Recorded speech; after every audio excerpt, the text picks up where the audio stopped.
Building houses for Australians wasn't just a business for the man who started AVJennings. Sir Albert Jennings believed in the great Australian dream of a better life through home ownership, and he helped make it a reality for hundreds of thousands of people.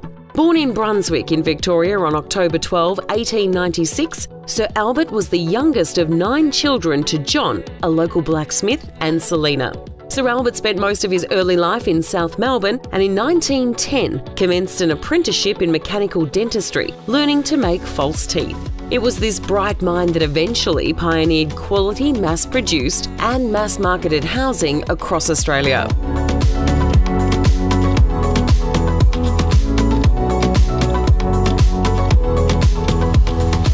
Encouraged by his brother-in-law, a real estate agent, to invest in blocks of land, Sir Albert's first taste of construction came at the tender age of 19 when he built his first house. In 1916, he enlisted in the dental detail of the Australian Army Medical Corps, serving in World War I before returning to Melbourne in 1920 to pursue a new career as a real estate auctioneer. In the depths of the Great Depression, Sir Albert was struggling as a real estate agent when he identified a gap in the market. House prices and wages had plummeted. Sales were slow, but there was still demand from some buyers.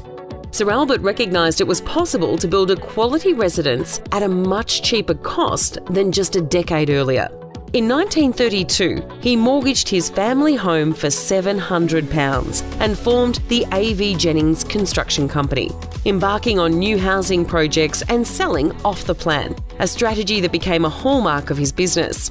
In many ways, it provided affordable housing, which was a dream, and even though people talk about dream homes, and it was a great marketing tool, really, of the company, that's what it was, starting in the Great Depression. Providing a quality of home that normally people felt they could have never afforded, but they could through what he offered. And that led to then defining really the suburbs, which often criticised are a pleasurable place to bring up families. AV was a very special person. The way he worked, so he never had a pencil or a pen in his pocket. He always wrote in the back of an envelope, but he was always there with an idea. Even when he was in his 80s, he used to come to my office and say, "Hey Chris, I've got an idea for you." AVJennings began work on its first urban subdivision, 13 blocks at Hillcrest in the Melbourne suburb of Caulfield South, in 1933.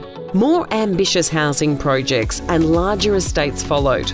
When World War II intervened, private home building declined and then was banned. But Sir Albert turned this potential disaster into a business opportunity. He began to diversify, investing in government projects, military camps and hospitals. He expanded into subsidiary manufacturing and supply businesses to cover shortages in materials.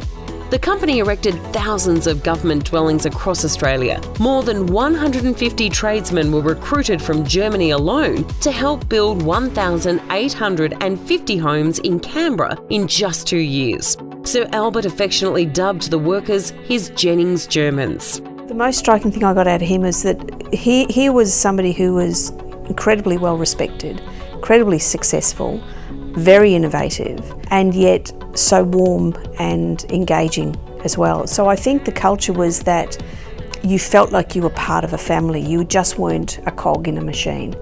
And I think that lives today. Some of the things that were key to that was a desire to always be customer focused and give what people wanted.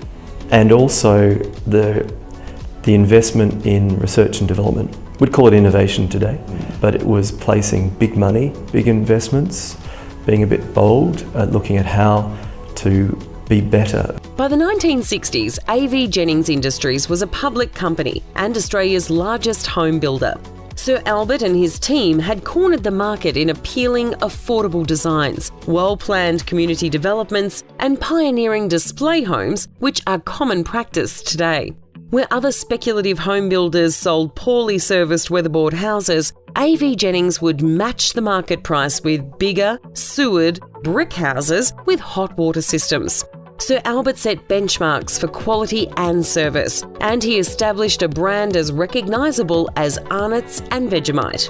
With his beaming smile and charismatic charm, Sir Albert was highly skilled at networking and possessed an uncanny ability to recruit loyal staff who shared his values and vision.